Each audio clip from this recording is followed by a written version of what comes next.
look at the difference, okay?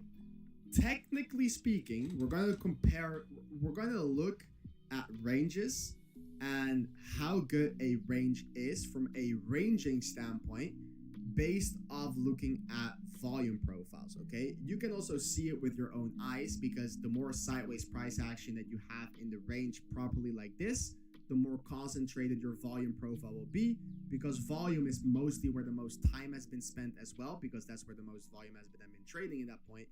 So a good range, okay, so a range that properly goes sideways will have a volume profile that has this shape, okay? That's typically what a good range has. So you can see right here that the volume profile looks something like this. It means that the most volume has been traded kind of in this area. You can see with the volume area high and the volume area low. And every time price went above it, you kind of had short and fast deviations, and then you came back inside again. You know, and then you spend more time inside building up that volume profile right there.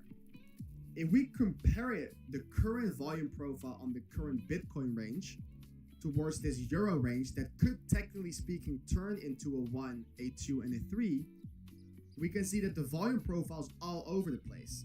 So, you know, we kind of have like a spike here and then no volume right there. Spike there and then no volume right there. Spike there and then little volume right there. What does that mean?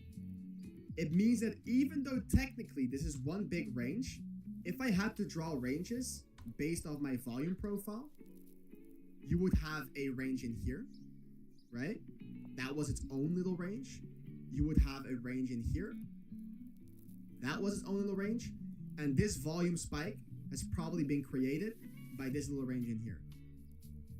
Why is that? Well, the volume spike is exactly in this area. And looking on the left, we had one fast move here and a fast move there. And only here we spent some time. So the volume can only be created by if you spend some time there. Therefore, this volume spike is caused by this little range. So you can see this is not one compact range. You know what I mean? At the same time, you also have some supply above. So even though you were to break market structure back to bullish here, it's still not that you have like truly acceptance back inside your range. The volume area low is all the way up here, getting backed by supply. I always tell you guys, if your volume area low is backing up supply, or if your volume area high is getting backed by demand, you always have to wait for that to break. So Euro is kind of in a lost place right now. But I want you to see the difference in how clean your range is looking by just looking at the volume profile. So anytime you're not sure about a range, and this is mostly used for high time frame ranges because on a low time frame it can be fluctuating a bit more, and I don't want you not taking a trade because the volume profile on the lower time frame on the low time frame range is not looking good. More on the higher time frame, when looking at this, you cannot enter on a simple breakup structure right there, you know? And even if the volume area low for some magical reason was all the way down here, because sometimes that happens when your volume area low is very low, if you break structure back inside, that's not a good thing, okay? It's not like, oh my god, I broke structure backside the volume area. No, the volume area is just in general very sketchy, so you cannot use it as a confirmation, okay? But I want you to see the difference.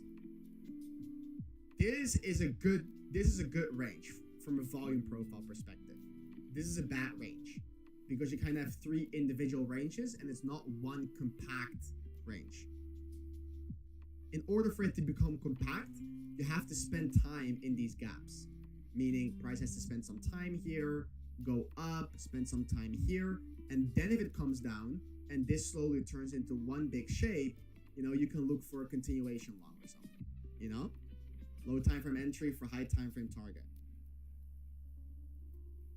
But that's just a quick little lesson on validating proper ranges using a volume profile. Okay, so even though this can be technically a range based off your range 2 and your DL2, because if I put the DL2 on, it's still